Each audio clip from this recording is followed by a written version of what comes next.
Good afternoon, everyone. My name is Joe Reed, and I am the Vice President of the Sustainable Wealth Management and Impact Investing teams here at Vancity. And I have the pleasure of welcoming you to Vancity's 2024 Financial Literacy Month series of webinars that we've been doing. Before we get going, though, I'd like to begin by acknowledging that I am joining you today from the traditional territories of the Coast Salish people. In this area of downtown Vancouver, that's represented by the Musqueam, the Squamish, and the Tsleil-Waututh nations. They have been the custodians of this land for generations.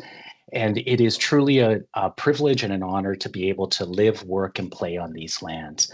I'd like to pay respects to elders past, present, and emerging, because as I mentioned, they are the caretakers, and we are truly honored to be able to join you from their lands. So as I mentioned, this is the next in our series of webinars that we've been doing, and we've basically been holding a free webinar every Wednesday in the month of November. And this webinar today's is actually the last of those. And we're really proud of being able to deliver this series that we've been calling Cultivating Wealth. And these webinars, the series, it's really been walking our members and the individuals that have been joining us on the different life stages that we go through, from accumulating wealth right through to the distribution of to the next generation and beyond. Today's webinar is, as I mentioned, the final, but it is called Sharing the Harvest. And it really is talking about the distributing of that wealth once it's been accumulated. This webinar will be recorded and it will be shared with all registered attendees. It is also going to be posted to our YouTube channel following the event. If you haven't already, please take a chance to follow us on YouTube, on the other social media platforms like Instagram and LinkedIn if you're using it, because this is how you can stay connected and get access to different content like these webinars that we've been doing. Lastly, I really encourage you to engage with us throughout this webinar and take note of what's most valuable to you. The whole idea of creating these webinars is for you to actually be able to take little nuggets of information back that start conversations for you and your family. During the webinar, feel free to use the question and answer button at the top to submit a question, and we will be answering these questions throughout the presentation. With that, I'd like to introduce our speakers for the webinar today. First is Trung Liu. Trung is a wealth advisor with Vancity. He celebrated his 20th year at Vancity, and with 17 of those years being on the wealth management team. His focus is really simple. It's to enhance the financial well-being of his members by empowering them to make sound financial decisions. Trung values sharing his knowledge, and he's been a big proponent of financial literacy, having participated in our series, Each One Teach One, which goes out to different community groups and is a way of being able to share some of the knowledge that we have. And he's been doing that for the last 10 years. I've had the privilege of working very closely with Trung over the last 12 years, and he is definitely an advisor that is truly committed to looking at what's best for his members. As well, our other speaker is Rakesh Mehta. Rakesh is an investment counselor, portfolio manager at Vancity Investment Management, and he just celebrated 25-year anniversary with Vancity, and 20 of those years being with the Sustainable Wealth Management Division. Rakesh enjoys fostering long-lasting relationships and providing ongoing financial advice to his members. He's proud to work for a socially responsible investing company like we are in Vancity Investment Management. And we are really the only credit union in all of Canada that has the asset manager and the private member division, like where Rakesh ends up working. I'd also like to introduce Catherine Mandelkorn, who is our regional manager for Wealth Solutions. And Catherine will be moderating the question and answer section that will provide, and then we'll provide closing remarks. So again, just as a reminder, the question and answer button at the top of the screen. You can put your questions in at any point in time, and when it comes to the question and answer period, Catherine will end up passing those on to our participants. So with that, I'd like to pass it on to Rakesh and Trung. Over to you.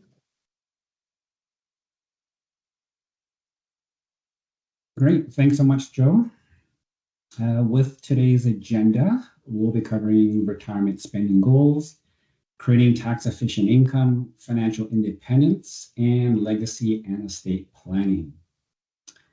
Next slide, please.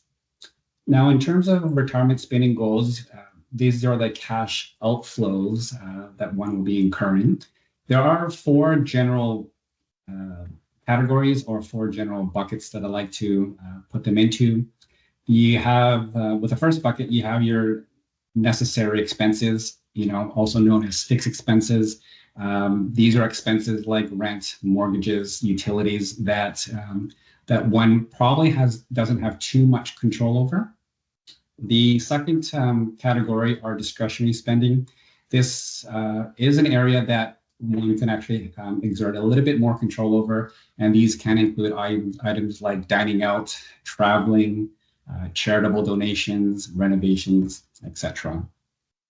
Category 3 is a wish list. Popular items here include possibly more traveling, or you can look at it from a couple of different ways. Perhaps you're planning or budgeting for 1 or 2 trips. Maybe you're extending those 1 or 2 trips, one when you're taking them, or perhaps you're going from 1 or 2 trips to maybe increasing them to 3 or 4. Another popular item in the wish list category may be a recreational property, somewhere fun, warm to go to during the cold winter months.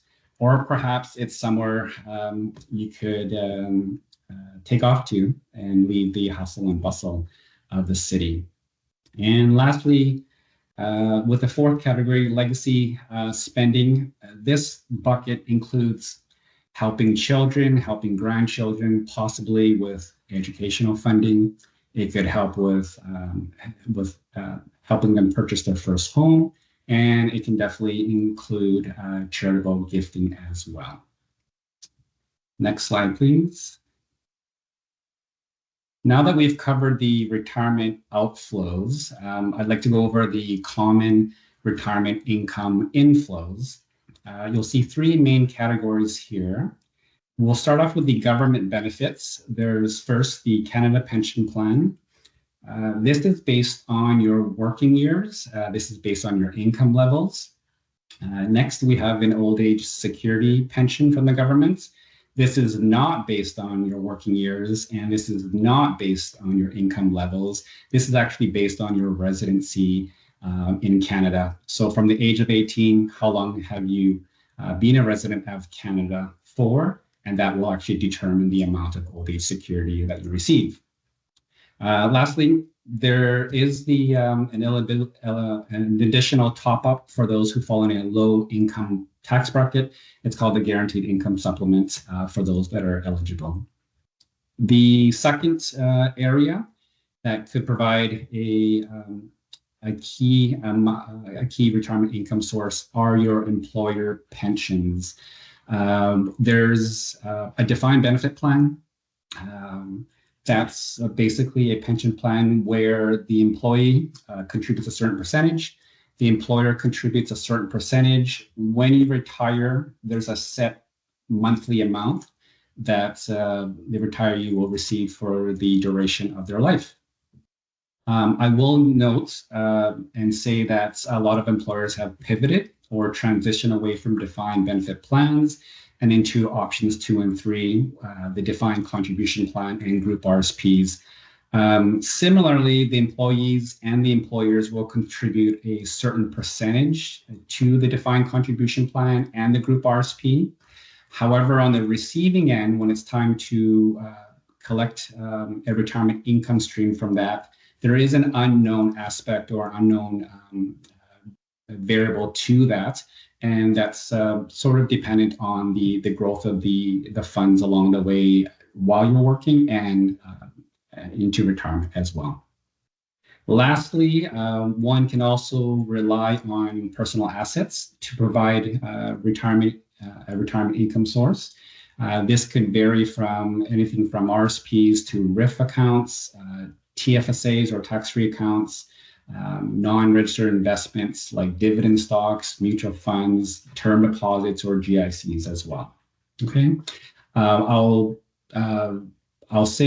I'll mention that with the Vancity Advice Plan, we're happy to map all these moving parts out to see what makes the most financial sense for you. Next slide, please. With these various retirement income sources, what I'm going to be going over next are the sort of the various timelines that may apply to each of them, starting with the defined benefit plan. Most of these plans can generally start at age 55. There may be a top-up component. So there'll be a set monthly amount that you receive from the defined benefit plan. There may be a top-up. It's component called a bridging component that carries forward until the age of 65. And then it stops. But at that time, you may decide to elect and start your Canada pension plan and replace that bridging component. With your defined, the next category, with your defined contribution plans, similarly, when you retire, a lot of times you can start those right when you retire and as early as age 55. On to the Canada pension plan. I would definitely recommend, if you haven't already done so, if please register with the My Service Canada with the CRA accounts. Through that portal, you can retrieve your Canada pension plan amounts. It will show you the amount that you're on track for at age 60, age 65, and age 70. So I find that a really helpful tool in the overall retirement income planning. I do note the normal CPP rate age range is 65. There is the ability to elect your Canada pension plan earlier, as early as age 60. But do note that if you do so, there is a reduced amount. On the flip side, you're also welcome to not take it at age 65 and defer it as long as age 70. And if you did do that, there is a higher amount that you could receive for the rest of your life as well. Next, with the old age security, you're able to start at age 65, and similarly, you could defer that to age 70 and receive an increased amount, but you're not able to take that any earlier than age 65. And lastly, with a RIF, that's basically the name of your RSP, which is required to be converted to a RIF at the age of 71. So age 71 is the sort of the deadline to convert your RSP to a RIF. However, we want you to know that you can actually convert to a RIF or withdraw from your RSP for retirement income at any age. Okay. So next, figuring out and seeing what makes sense in terms of the overall inflow and outflow. So with the help of a Vancity advice plan that we could help with, what you're going to do is make a note of all your cash outflows. If you then subtract the inflows from both the government and your employer, if there happens to be a gap or a shortfall, that's when the personal assets that you have built up come into play. Next slide, please. Now, if you do have to withdraw from your personal assets, depending on which type it's coming from, there may be different tax implications. I'm going to start with the second one. If you have built up and saved within a tax-free savings account, as the name suggests, things are tax-free that are related to this. So what that means is on withdrawals from your TFSA, there will be no impact on your taxable income. Okay. However, with the first line item with RSPs and RIFs, if you need to, or if you end up withdrawing from these are actually fully taxable income on your tax return. So with that understanding, and as I mentioned earlier, you'll be required to convert your RSPs to a RIF at age 71. That's the latest you could do so. But if there's a scenario where you retire earlier, it may make sense to actually consider an RSP withdrawal strategy well before age 71. And that's something us both professionals here at Vancity can help with. And lastly, with non-registered investments, some people have their funds invested in dividend stocks or mutual funds, etc. In those cases, if you're required to withdraw from those funds and those investments end up being at a higher market value than when you initially purchased them, it could result in a capital gain situation and have an impact on your taxable income. Next, this slide here covers two topics involving probate fees and income tax upon passing. Probate is basically just the administration process of distributing one's assets that form part of their estate. So any assets that end up in the probate fees bucket will be subject to a 1.4% fee. So what could some of those items be that end up in this category? Well, if you have an RSP or a RIF or a TFSA and you do not name a beneficiary to them, then those assets will fall into this probate fees bucket. If you have any bank accounts or real estate that are in your name only and not jointly held with someone else, well, then upon passing, those assets will fall into this probate fees bucket as well. So for example, if this category added up to $1 million, for example, that would translate to about a $14,000 probate fee charge. The other part of the equation is a final tax return will be filed in the year of passing. The amounts that will be included could involve an RSP or a RIF account. When there is no spouse in the picture, if there is a spouse in the picture, there is a spousal tax-free rollover from the deceased to the spouse. But if the beneficiary is someone else other than a spouse, if it's a child, if it's a friend, then the entire amount of the RSP or the RIF will be considered collapsed or deregistered and considered income for that year. For those with a non-registered account, there may be unrealized capital gains. So in these accounts, maybe there's dividend stocks or there may be other types of investments. Even though they're not considered, even though they're not sold, they will be considered sold, and there may be capital gains to be factored in on the tax return as well. And then in addition to that, if there's any rental income, interest income from GICs or term deposits, or any employment income year to date, pension incomes from CPP or OAS, all those incomes year to date will be added to the tax return as well. Next slide, please. At this time, I will now hand it off to my colleague, Rakesh. Thank you, Trung. Thank you for all that. As you can see from a lot of the different aspects that Trung has talked about, that there's a lot that goes into trying to develop this plan. And I think Trung alluded to it a few times about putting the plan in place at an early age. I think a lot of what keeps my members up at night is trying to get a good understanding of as they retire, will they have enough retirement income to survive their lifespan? And what's the most tax efficient method of trying to retrieve some of those assets? Trung talked a little bit about that. And then the other part that keeps them up at night is that if something were to happen to them, what would some of the costs be with what happens to their what happens to their estate?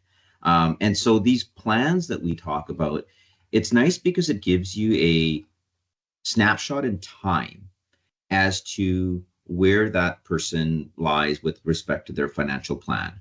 And it makes some assumptions on what their assets are and what their needs are going to be and what their income sources are going to be. And then from there, it kind of gives us a nice idea of what type of cushion will they have as it pertains to their plan, right? And so if that cushion is very tight, it means that we're going to have to be on top of their plan, making sure that they're really watching their spending needs. And what this slide is kind of showing us is that if your income is greater than your spending, then you've got a surplus, and perhaps you have a small cushion or a large cushion, which would allow you to make some determinations as to what you do with your assets. If your spending is greater than the income, well, then you got a bit of a deficit, and you're going to have to cover those from other assets. And what we like to say is that if your surplus is small, perhaps now is not the time to be necessarily sharing your wealth. Perhaps it's the time to be building on your emergency funds and some contingency assets. However, if your surplus is large, perhaps it is the time to be looking at intergenerational wealth transfer through legacy planning.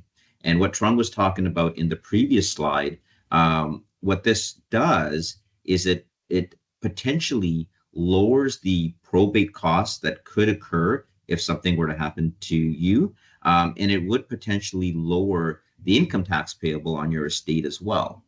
And so, like I said, I think what keeps up a lot of people at night is if something were to occur to me, what are those probate costs and what would those taxes payable? If it's large enough, perhaps we can look at some legacy planning, and which kind of puts us into the next slide here. What could some of those intergenerational wealth transfers be? I've always kind of said that gifting assets could be one of the best estate planning tools, because gifting in Canada is essentially tax free, but it needs to be done with a plan. And there are some ways of doing that during your lifetime. I have a lot of members that help their children and grandchildren fund their education needs through RESPs. Perhaps it is with the down payment towards a home purchase. One of the new tools that the government has provided in the past year, since 2023, was the implementation of the First Home Savings Account, which allows first-time home buyers to put money into a new registered type of an account that gives them a deduction as well as tax-free growth towards the purchase of their first home. Many of my clients do give gifts for weddings and other purposes as well. And again, if that surplus is large enough, perhaps it's the time to start thinking of some of those things. Of course, through the will, there is obviously gifts that you can make to children and grandchildren for any purpose. But there are some reasons to not gift now. Like I alluded to earlier, if that surplus is quite small, you might not be able to afford gifting any of those assets ahead of time. You got to think about if the folks that you are gifting assets to have the ability to manage those assets, manage money. Maybe they have creditor issues or marital disputes that you need to think about. There are other cases that I've seen where gifting the assets may put your children in a higher tax bracket. And so you gift the assets early, it pushes the child into a higher tax bracket than what you're currently paying. And so it might have an anti-effect as to what you're trying to do. You can go to the next slide there. So, I think what this is all ending up with is that a big part of that estate plan is talking to your children about what your long-term plans are, talking to your advisors, whether that be your investment advisor, legal, or tax, to ensure that the pros and cons of whatever decision you're making has been carefully thought out of. I'm sure this is a question that may come up, but adding joint accounts a lot of folks will say, well, if I want to avoid probate, maybe I can just add my children as a joint on my house or investment accounts. Be very, very careful with this strategy. You do need to get advice first. There's quite a few pitfalls that could occur, and ramifications that aren't considered for folks that just try and go and add children on as joint. And we could talk a little bit about that maybe in the Q&A section. One of the other things that I've been talking, if you go to the next slide here, please. I know a lot of Vancity members are particularly philanthropic with their in their day-to-day lives, and there are ways of planning for philanthropy either prior to estate or in your estate through essentially gifting. So one of the things that we have is a very healthy partnership with the Vancity Community Foundation, where we could create a donor advised fund, or DAF for short version. And essentially what that does is it can create a legacy in your name for charitable causes that are near and dear to your heart.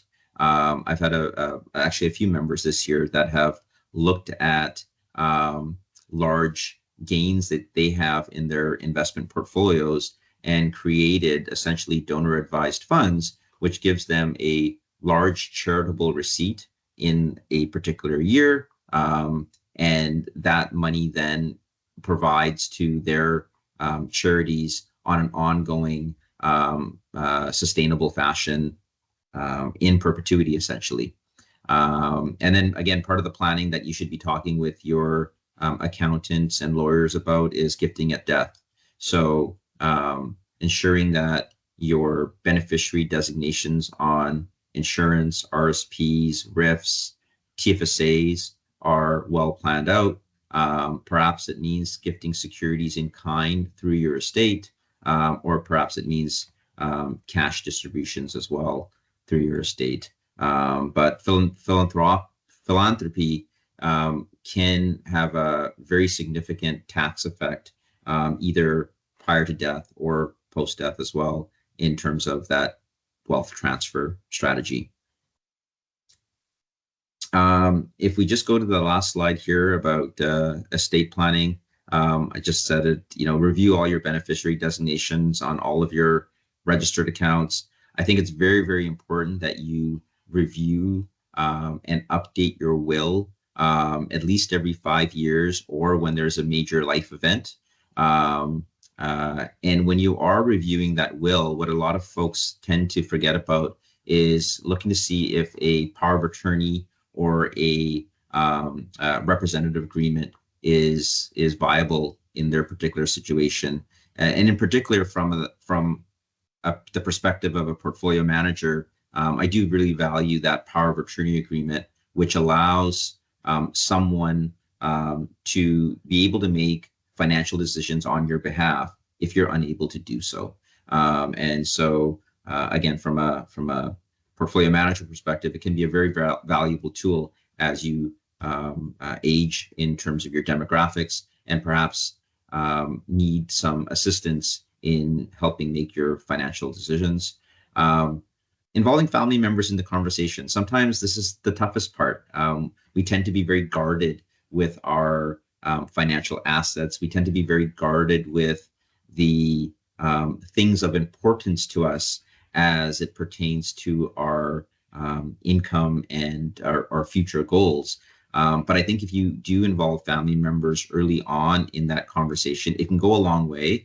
It can ensure that everyone's kind of on the same page, and working together to make sure that your goals are met.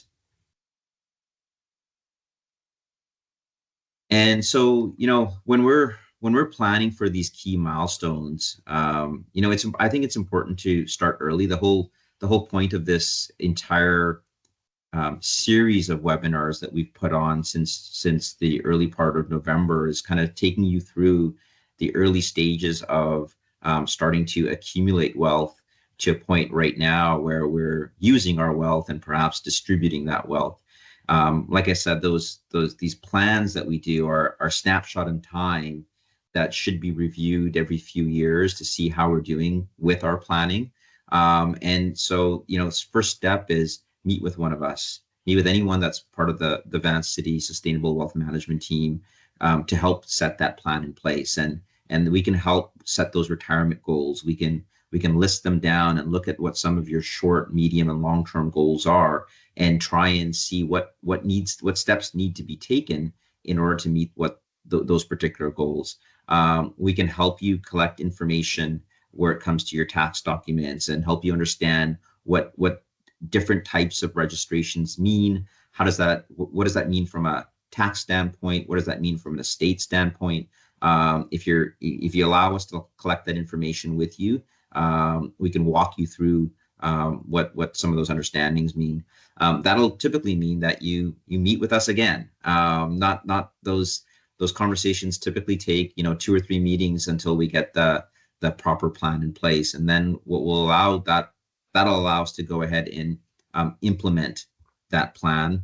And then finally, like I said, we'll meet again. We'll meet again and on a periodic basis to make sure that was your implementation put through. Do we need to make any changes to that implementation plan? As we know, I find with these plans, we're trying to map out your life in a linear fashion, but we know that life is not linear.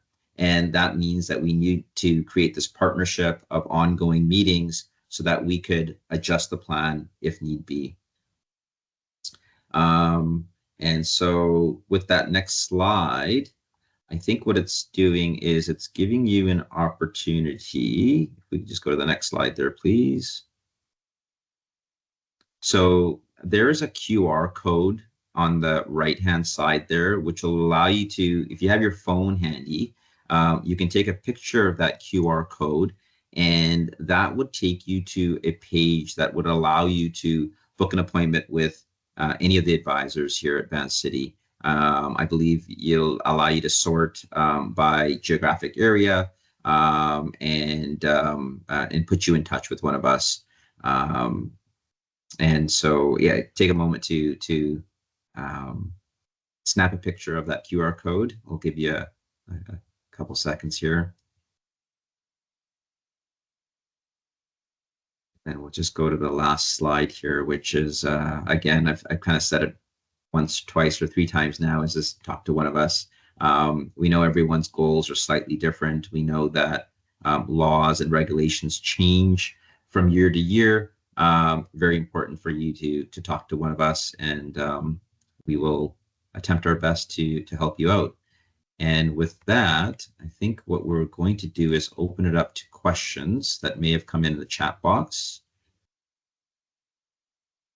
Oh, thank you so much, Trung and Rakesh. I was still finishing up notes from what you both were saying. We do have some questions coming in, and so I'll just take a moment to remind everybody you can use the Q&A button there to put your questions in, and we will try to get to all of them before the hour is over. I just want to review a bit about both of what you spoke about. Trung, what stood out for me is no matter what stage of life you're in, intentional allocation of money to your goals is critical. It was talked about in the first webinar in the accumulation phase, but right to retirement, we need to think about how we want to use our money, and ideally it's in line with what's important to everyone. And I got that from your first slide, that retirement spending goals. It reminded me to think about cash flow before you retire. Not once you're there or just about to, but really thinking about what that could look like. And I'm glad you started with the spending first before the income, because you need to know what you're spending. I think there's a lot of rules of thumb out there, but it doesn't ultimately, those rules don't solve for what an individual might need to spend.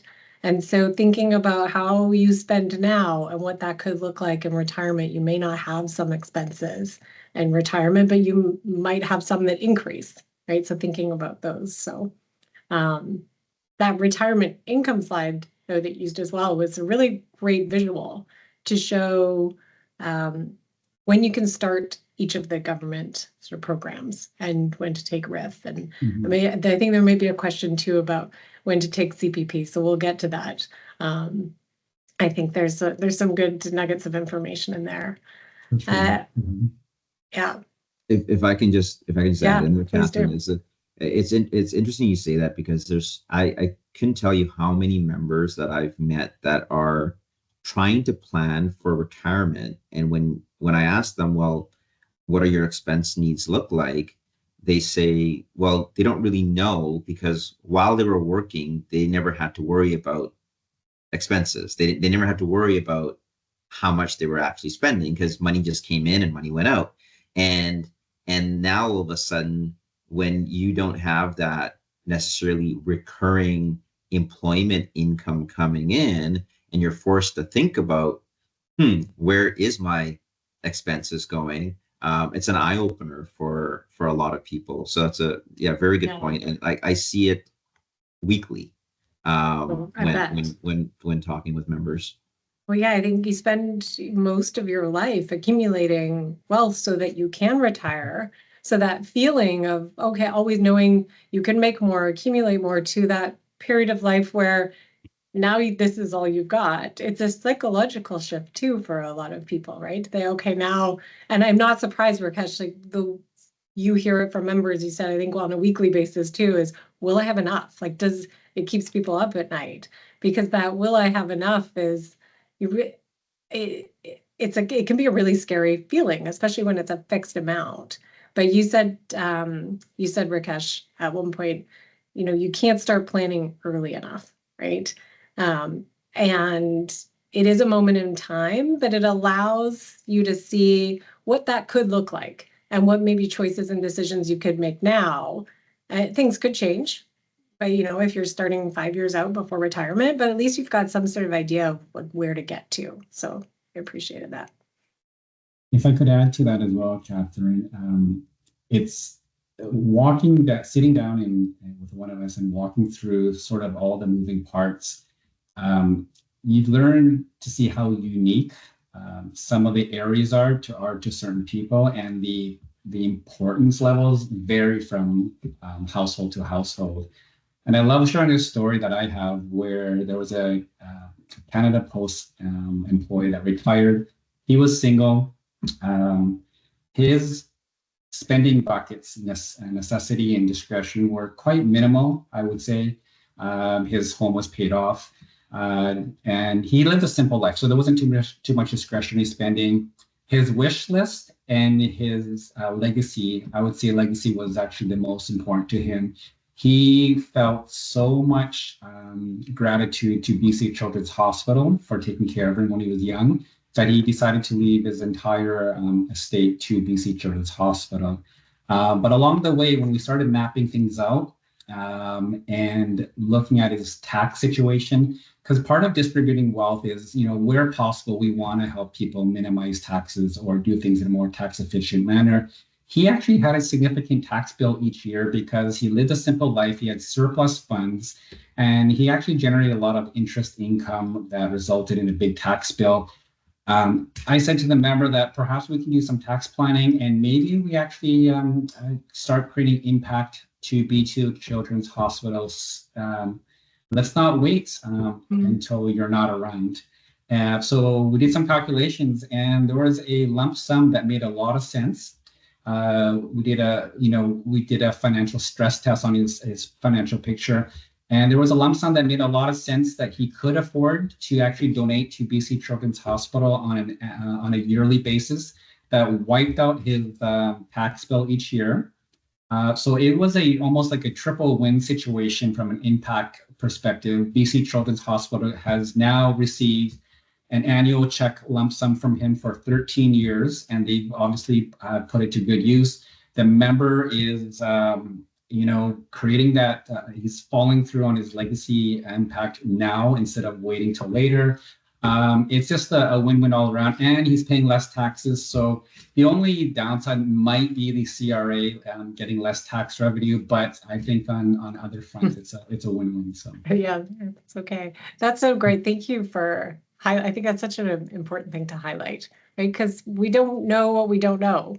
And I would encourage everybody watching, go ask your financial professional that you trust. If you don't have one, start to meet with them, because a really good financial professional, if they don't know the answers to the tax planning, they'll collaborate with one of their colleagues or a trusted partner. So yeah, what a great opportunity for reducing tax and supporting their values. Okay, we've got lots of questions, so I'm going to get to some of them. This one, I think, is in line with what we were just talking about too, is what are the fees for setting up a donor advised fund? I don't know who wants to take that, or Kesh? Yeah, so there's no fee for actually setting one up. The Van City Community Foundation, I believe they charge 1.5% as an annual administrative charge. Anyone correct me if I'm wrong on that, but I'm pretty sure that's correct. And so let's map this out. Let's say you are making a $25,000 donation in a donor advised fund. That $25,000, you receive an immediate charitable donation receipt for that in the year that the donation is made.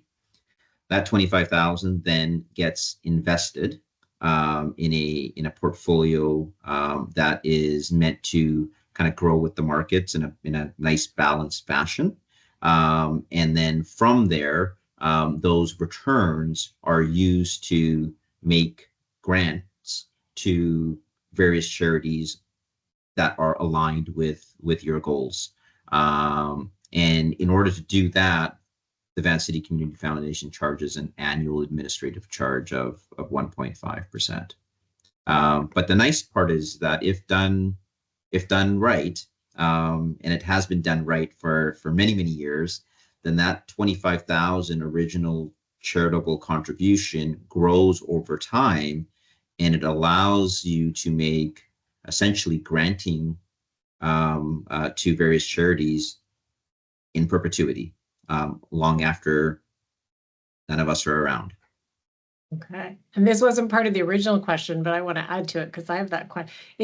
Does the member who is creating the donor advised fund, they have the option to choose where they want to direct those to? Yeah. I mean, Van City has some areas that are aligned with Van City's values, but I've had members that may have a alignment with BC Children's Hospital. I've had members that have had alignment with folks that have suffered from brain injuries, as an example.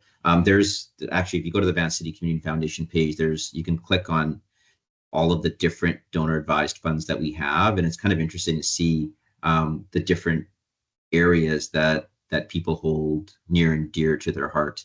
And I know it's very flexible as to where it goes. The only stipulation is that where that money goes needs to be a registered charity in Canada. Great, thank you, Rakesh. The next question, different topic. Trung, this might be a good question for you. Is a clawback applied to CPP and OAS, both or only one? What are the starting dollar points of the clawback currently? There is no clawback on the CPP.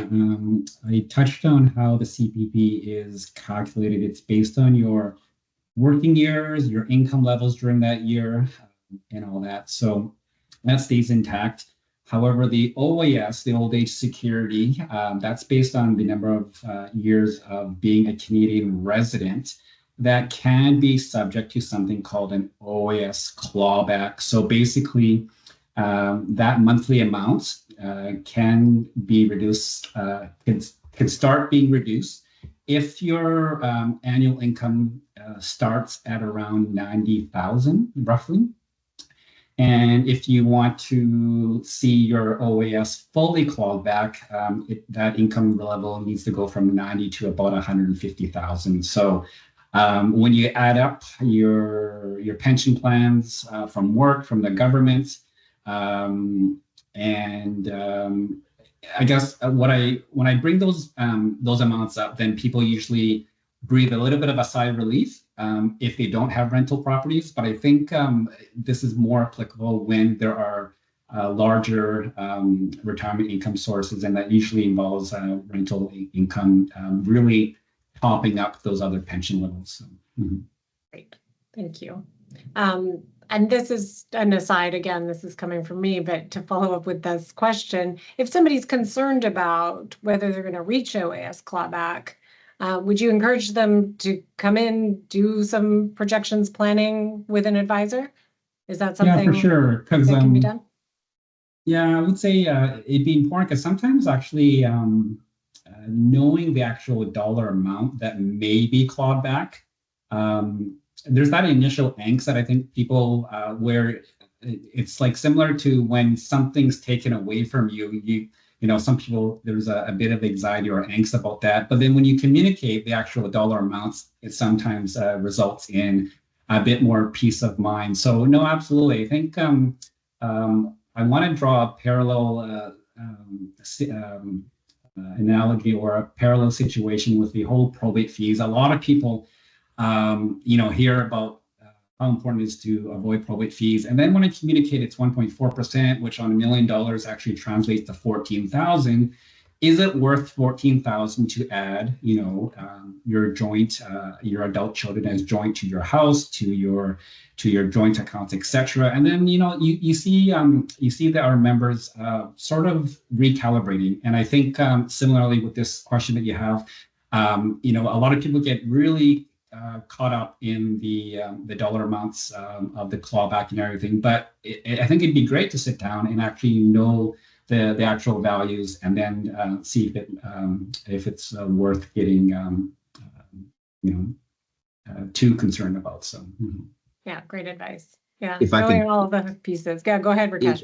If I can also, so 100% agree, come in, talk to one of us. But where I found that the value of the planning has really helped with some members is that, conventional thought would be that you delay taking out your RSPs or delay converting your RSPs to RIFs until 71 and start taking it out at 72. But there are many scenarios where perhaps a member has retired early, and perhaps that OAS is not kicking in till age 65. Is there an opportunity to take some of that money out early so that OAS clawback does not kick in necessarily at 65 or at age 70? And in some members' cases, regardless of what they do, they're going to have OAS clawback. But in some cases, perhaps you can take some of that money out early in a tax efficient manner so that OAS doesn't get clawed back. Again, I'm probably beating that drum a lot, but No, you can only do this if you plan it ahead of time and kind of have an idea what those projections are going to look like. Yeah, no, that's both of you great advice. I think what I keep hearing too is, do all the planning, like understand what the outlook could be so that you can make those choices and decisions ultimately, instead of wondering and worrying and seeing what, friends, family have been doing. It might be the right thing for you, but it might not be. And so we've got these, professionals and planning tools available at Vancity. So don't hesitate to do the planning and have the conversations. That's what I call backyard over the fence talking between neighbors. My mother-in-law does that all the time with her neighbors. She gets certain advice about taxes and about investments, but and then when she brings up those topics with myself, I have to let her know that everyone's, you don't know the full picture of your neighbor, and it may not be applied. It may not apply to you. So yeah, just be careful about that and run it by an advisor when you're unsure. So. Yeah, because again, there's the rules of thumb and there's different government programs, but how do they actually fit into your life, right? And you may have very different values and goals than friends and neighbors. Okay, another tax question. Are there different tax rates applied to RSP RIF withdrawals based on the dollar value taken per year?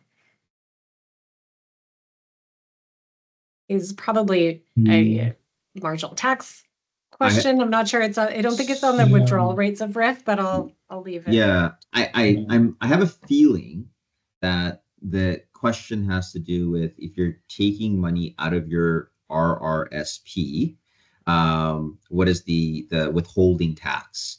And Possibly, yeah. so there is a limit that we are obligated to withhold for CRA depending on those amounts. And I believe if it's less than 5,000, it's 10%, 5 to 15 is 20%, 15 plus is 30.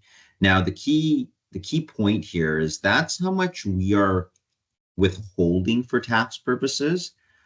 Depending on where you ultimately lie in income for, let's use 2024 as an example, you could either receive a bit of a refund if you paid too much tax on that withholding, or you might have to pay a little bit more if we didn't withhold enough.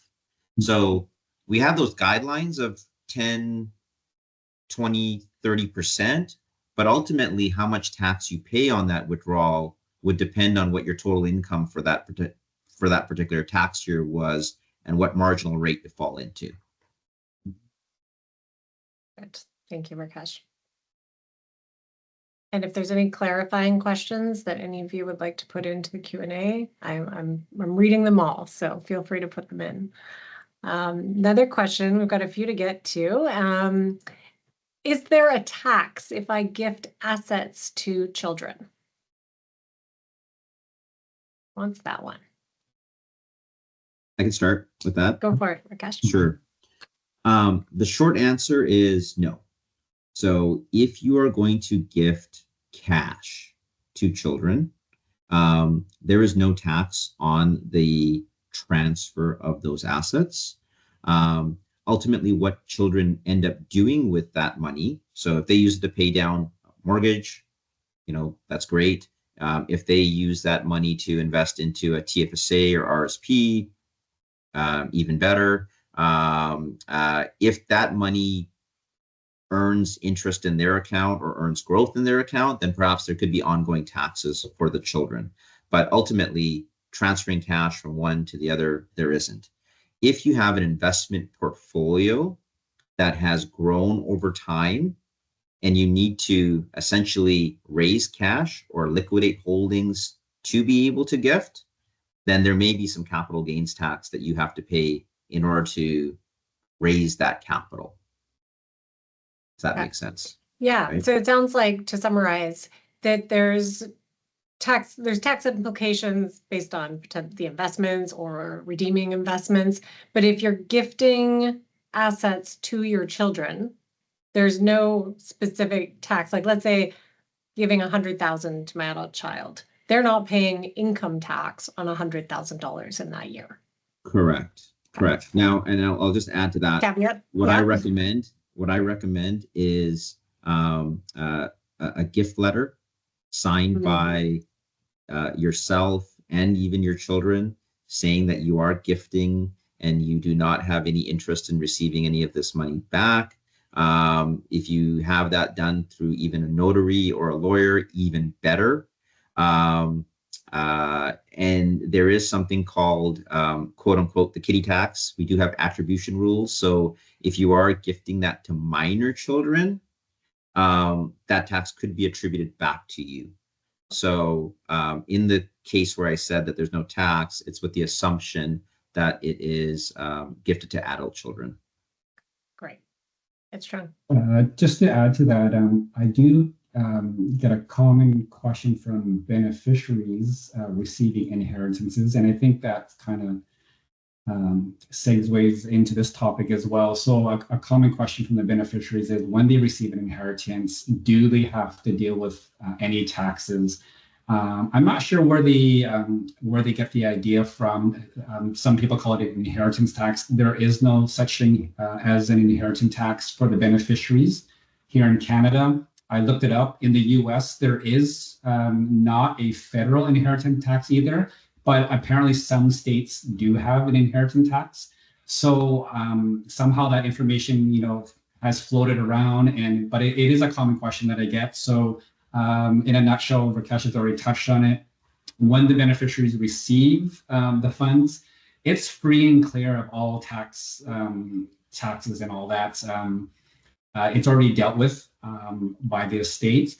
But as Rakesh mentioned, what the beneficiary does with the funds afterwards can have tax implications. They invested in a term deposit, there's interest income. If they buy a rental property, then you have to, pay taxes on rental income, etc. So what they do with it afterwards, sure, could be tax implications, but upon receiving it, there's no inheritance tax or anything. So, yeah, I think that does get confused quite a bit. It's the estate may pay taxes, but not necessarily the beneficiary. So if I had a family member pass away and I received their RIF proceeds, let's say again, this 100,000, I'll use 100,000 for every example, but if it was $100,000 RIF and I was the beneficiary and not the spouse, I'm the child, the estate would pay taxes on that 100,000 and then I would receive the funds. I don't receive the 100 and then have to pay taxes the following year, correct?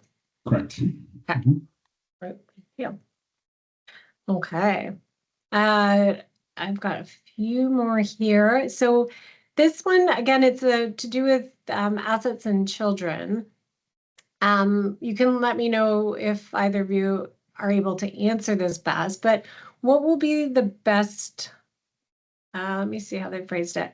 What's the best advice to pass real estate, so the primary residence, to spouse or children without probate during lifetime? So I guess we could assume on the primary residence, if the spouse, if they're both joint on title, there's that scenario.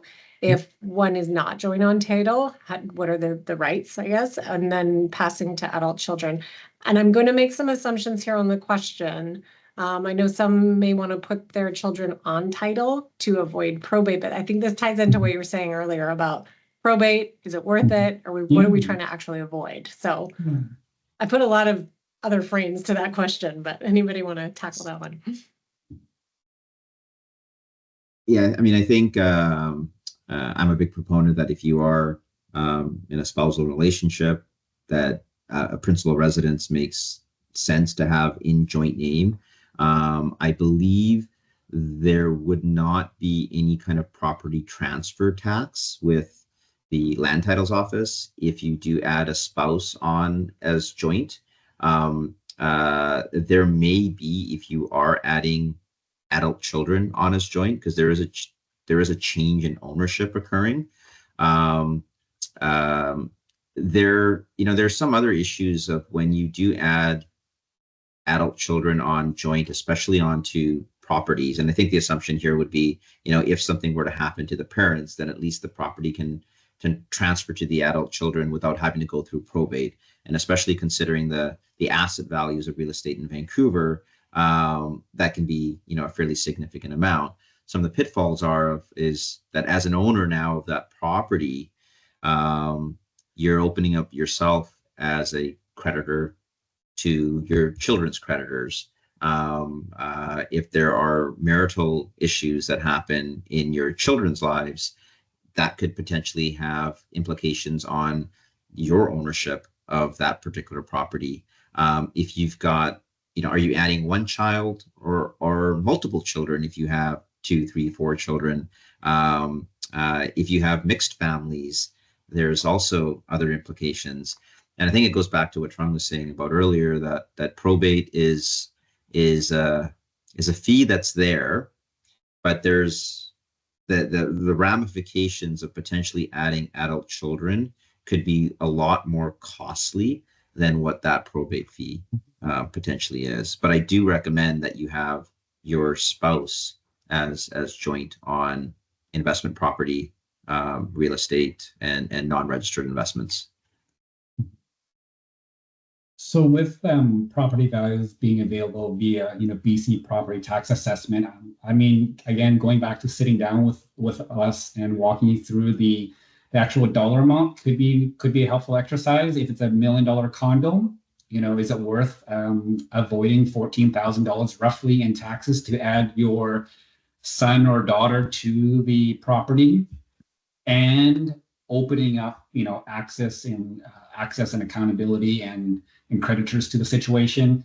As Rakesh mentioned, real estate prices are really high, so we'll take it to the next level. If it's a $2 million detached home, 28, 30,000. If it's a $3 million home, just when I communicate the actual dollar values to the members, I see them recalibrating a lot of times. So. Great. Thank you both. There is so much more we could discuss, but we are at time. So I will encourage you all who are watching, do not hesitate. I know we've all said this in different ways, but these are great answers to these questions, but they may not fit your circumstances exactly. So do not hesitate to, whether you're in a branch or call your advisor, or you're a portfolio manager, there are so many resources available to you at Vancity alone. And so reach out, contact somebody to help you answer those questions. There's a QR code here. You can scan this to see all the series of the financial literacy webinars that we did in November on the Cultivating Wealth series. So thank you for attending and watching, and we will see you soon. Thanks, everyone.